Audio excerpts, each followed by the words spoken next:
Okay, here we're asked to factor another quadratic. We're asked to factor it completely.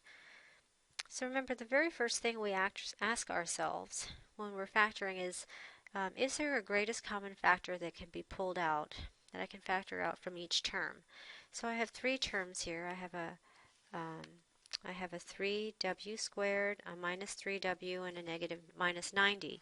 And so if I look at each of those coefficients, I notice that my greatest common factor is a 3.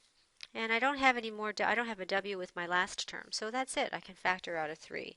So let's go ahead and rewrite it.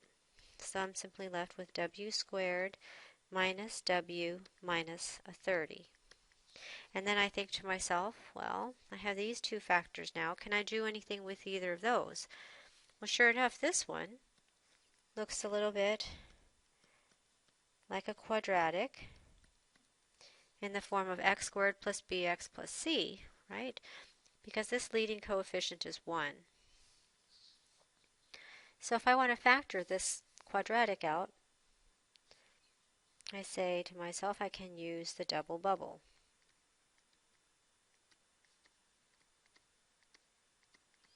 The double bubble method, because it's a quadratic and it has a leading coefficient of 1. So remember, this is also 1 in there, right? So what I'm going to do is I'm going to look for factors of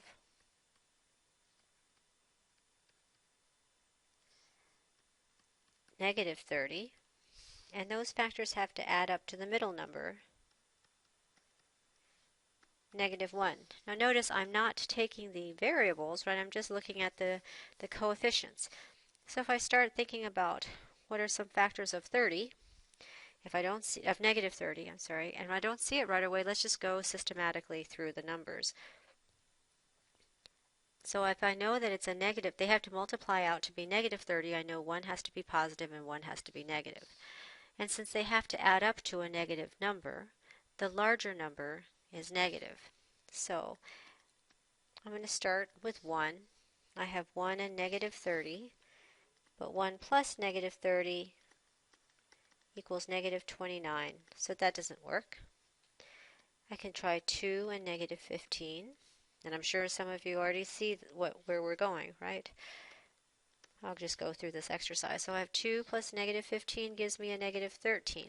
That doesn't equal negative 1. I can try 3 and negative 10. 3 plus negative 10 gives me a negative 7. Still not a negative 1. 4 doesn't go into 30, but 5 does. Right, so 5 times negative 6, so I have 5 plus negative 6. That equals negative 1. Bingo, I got it. So I know that those are my two factors. Well, with the double bubble method, don't forget we have our 3 out there, but I know that I can go straight to my sets of parentheses. I know that my very first term of each binomial is a w, is that variable, and I simply put in the two factors that I have, positive 5, which is plus 5, and a minus 6, or negative 6. So that's the factored form of my polynomial. Now I can also check it if I want to.